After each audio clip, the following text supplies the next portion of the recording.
নমস্কার সকলকে। আমার পেজের আরেকটি নতুন ভিডিওতে আপনাদের সকলকে অনেক অনেক স্বাগত।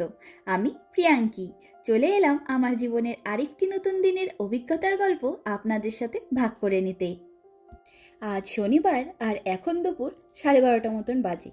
আজকে রান্নার দিকে একটু দেরি করেই এলাম, কারণ আজকে দুপুরের মেনু হলো সবজি আর চিকেন দিয়ে স্যুপ আর ব্রেড টোস্ট। তাই সবার আগেই আমি ঘরে যা যা সবজি ছিল সেগুলি পরিমাণ মতো করে কেটে গুছিয়ে নিয়েছি। আর ম্যাগি কোম্পানির এই ভেজিটেবল স্যুপ কিউবগুলি এনে রেখেছিলাম কদিন আগে, সেটার থেকেই একটা কিউব বার করে রাখলাম। এগুলো স্যুপ জাতীয় সব রান্নায় দিলেই সবজির ভালো ফ্লেভার পাওয়া যায়। সবার আগেই সাদা তেলে আদা, রসুন, পেঁয়াজ আর কাঁচা লঙ্কাগুলি ভালো করে ভেজে নেব, আর তারপর এক এক করে সব রকম সবজিগুলো দিয়ে দেব কড়াইতে। এমনি সময় আমরা এই খাবারটা শীতের সময়টাতেই বেশি খেয়ে থাকি, তবে বেশ কিছুটা ব্রেড আর সবজি রয়ে গেছে ফ্রিজে গেল সপ্তাহের। কালকে রবিবার আবার নতুন সপ্তাহের বাজার করতে যাব। আগের জিনিসগুলো শেষ না হলে কালকের বাজার এনে ফ্রিজে গোছানোর মতন জায়গাও থাকবে না। তাই সৌভিক বলল আজকে দুপুরে এই খাওয়া দাওয়াটা করে নিই, তাইলে কোনো দিকের আর চিন্তা থাকবে না। তাই আজ দুপুরের রান্নায় এই আয়োজন। আমার ভিডিওগুলি প্রথম থেকে যারা দেখেন তারা তো জানেনই এই রান্না কিভাবে বানাই আমি, তবে নতুনদের জন্য একদম ছোট্ট করে এই রান্নাটি আজকে শেয়ার করে নিলাম।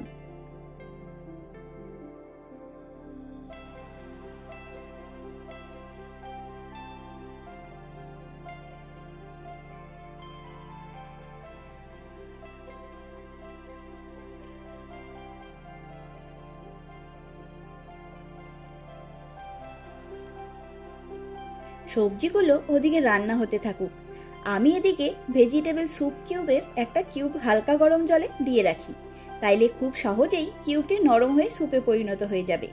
তবে এই কিউবগুলোর মধ্যে যথেষ্ট পরিমাণ নুন অ্যাড করা থাকে,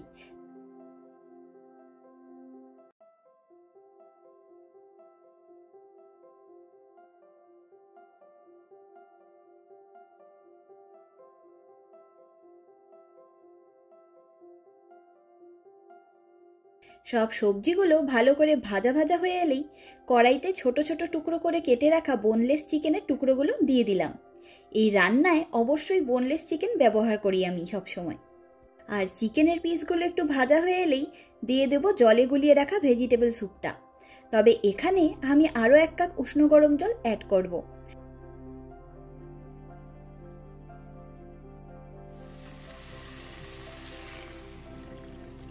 কারণ সব সবজি আর মাংসটা এই ভেজিটেবল স্যুপের মধ্যেই সেদ্ধ হবে, তাই সব সবজি আর চিকেনের মধ্যে নুন আর ফ্লেভারটা ঢুকবে খুব ভালোভাবে।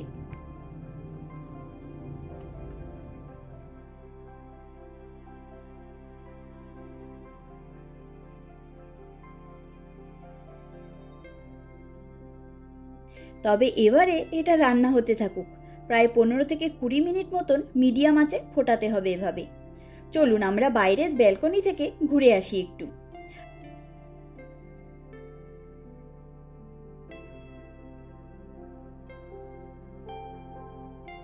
আমি ল্যাভেন্ডার ফুলগুলোকে এভাবে দুটো বক্সের মধ্যে রেখেছি। এগুলোকে রোজ সকালে রোদে নিয়ে আসি, আবার বিকেলে ঘরে নিয়ে যাই। প্রথম 2 দিন এমনি কাগজের প্যাকেটে করেই রোদে দিতাম, কিন্তু পরে দেখলাম ফুলগুলো শুকিয়ে গিয়ে ঝুরঝুর করে নিচে পড়ে যাচ্ছে, তার জন্য এদিকে ওদিকে ছড়িয়ে ছিটে নষ্ট হচ্ছে।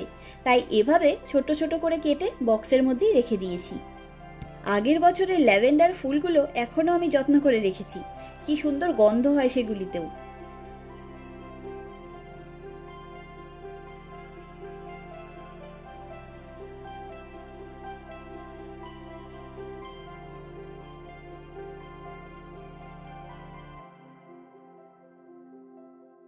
আর সামনের এই ফ্ল্যাটটায় রং করবে বলে চারিদিক দিয়ে এরকমভাবে ফ্রেম লাগিয়ে নিয়েছে। এদিকে এই ব্যাপারটা ভালো, এক সকালের মধ্যে বেশ কয়েকজন লোক এসে এরকম ফ্রেমগুলো রেডি করে রেখে গেছে। পরে একদিন অনেকে আসলো, প্রাইমার না পুট্টি কি যেন একটা করে দিয়ে গেল। আবার একদিন এসে সম্পূর্ণ জায়গা জুড়ে রং করে চলে যাবে ভালো আবহাওয়া বুঝে। আমাদের ওখানে যেমন লোক কম নিয়ে বেশ কিছুদিন ধরে কাজ চলতেই থাকে, এখানে তার উল্টো, লোক বেশি আসে আর অল্প সময়ের মধ্যে অনেকটা কাজ সেরে চলে যায়। আজকে বাইরে যেমন রোদ তেমন গরম, যাই হোক, চলুন এবারে রান্নার কি খবর সেটা দেখি গিয়ে। আর এখন দুপুর 1:30টা মতন বাজে। রান্নাটা নামিয়ে আমি ব্রেডগুলোকে তাওয়াতে হালকা করে টোস্ট করে নিয়েছি। আর সব সবজিগুলো একদম গলেও যায়নি, কিন্তু ভালোভাবে সেদ্ধ হয়ে গেছে। এখন এটার মধ্যে আমরা নিজেদের পছন্দ মতন পরিমাণে গোলমরিচ গুঁড়ো দিয়ে নেব, আর নুন লাগলে সেটাও অ্যাড করে নেব। চলুন এবারে আমরা দুপুরের খাওয়া দাওয়াটা সেরে ফেলি।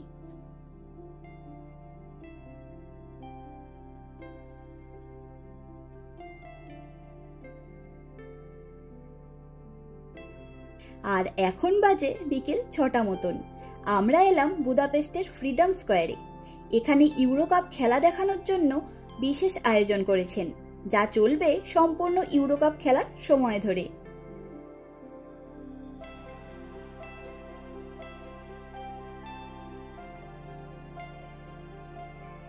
তবে এই জায়গার সম্পূর্ণ পার্কটি দেখুন কি সুন্দর সবুজে ভরে উঠেছে। আর সামনেই রয়েছে একটা বড় সেন্সার ফাউন্টেন। এখানকার এরকম সব ফাউন্টেনগুলির সাথে সেন্সার লাগানো থাকে, যার ফলে কোনো লোক এই জলের কাছাকাছি আসলেই সেই জায়গার ফাউন্টেনটি বন্ধ হয়ে যাবে নিজে থেকেই।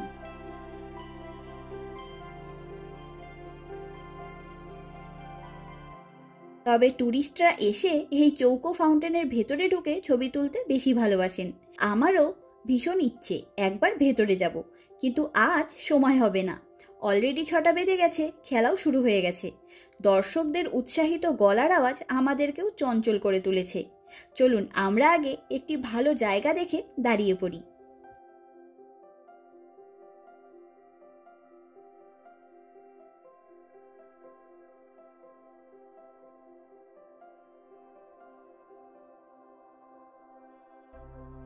স্ক্রিনগুলোর সামনে বসার জায়গা করা রয়েছে, কিন্তু লোকের ভিড়ে সব বসার জায়গাগুলো ভরে গেছে। আর মাঠের মধ্যেও যে যেখানে জায়গা পেয়েছে বসে পড়েছে খেলা দেখবার জন্য। বেশ সুন্দরভাবে আয়োজন করা হয়েছে এখানে।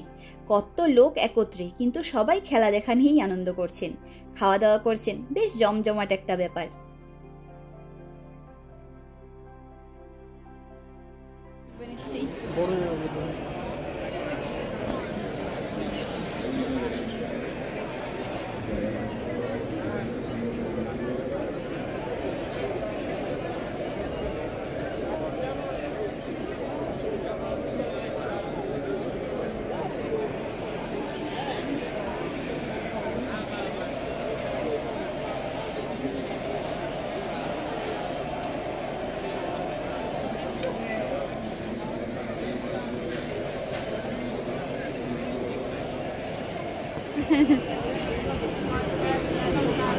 স্ক্রিনটা কি ভালো না? মোবাইলে ফাটছেও নাকি? সুন্দর লাগছে। ওই স্ক্রিনটা ফাটছিল, মানে পুরো কালারটা বাজে এসেছিল। হ্যাঁ, চারিদিকে অনেকগুলো খাবারের দোকান বসেছে, তবে বেশিরভাগ দোকানই রয়েছে নানা রকম ওয়াইন বা বিয়ারের। তবে আমার জন্য সৌভিক খুঁজে খুঁজে হাঙ্গেরির লোকাল কোম্পানি জিরো সুগারের কোলার ক্যান এনে দিল। আর সবাই এত আনন্দ করে এই জায়গায় এসে জয়েন করেছেন, সেটা দেখে আমাদেরই আনন্দ হচ্ছে। সব থেকে বড় ব্যাপার হলো এই সম্পূর্ণ আয়োজন করা হয়েছে সাধারণ মানুষের জন্য ফ্রিতেই। তবে নানা রকম ফুড এবং ড্রিঙ্কসের জন্য দোকানগুলি থেকে খাবার কিনেই খেতে হবে। তবে আমাদের খাওয়ার মতন এখানে কিছুই আসেনি। তবে ল্যাঙ্গোসের দোকানটা এসেছে দেখলাম, কিন্তু আজকে ল্যাঙ্গোস খাওয়ার মুড নেই আমাদের। বাড়ি ফেরার সময় অন্য কিছু খেয়ে নেব। এখানে আমাদের সেরকম কোনো বন্ধু বান্ধব নেই যাদের সাথে একসাথে আমরা খেলা দেখব, আনন্দ করব, ইমোশন বা উৎসাহ শেয়ার করব। তাই ঘরে বসে একা একা খেলা দেখার চাইতে এখানে এসে সবাই মিলে একত্রে এই আনন্দ উপভোগ করার আনন্দটাই আলাদা।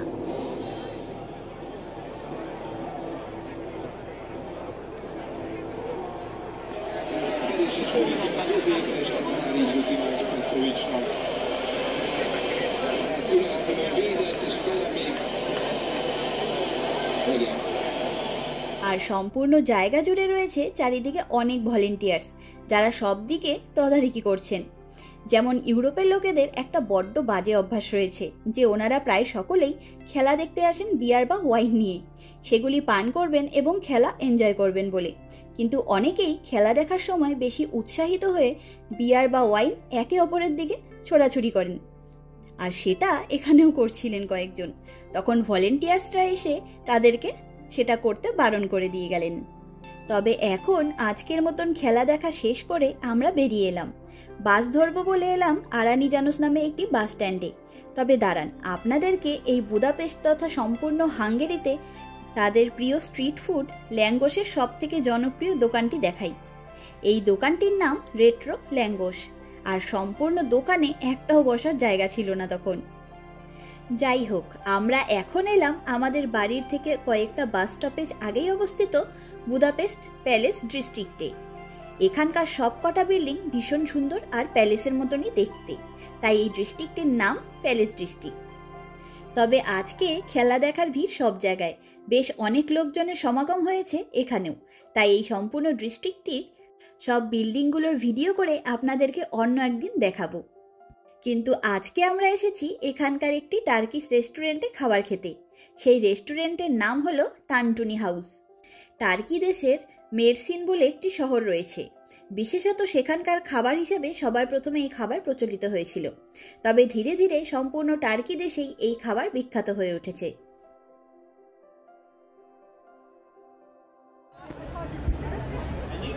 কি দারুণ রে জায়গাটা, পরে যাবো। টানটুনি কই? ওটা বিল্ডিং নাকি চার্চ? তো ঘেমা দেখতে হবে, ডিজাইনটাই অন্যরকম।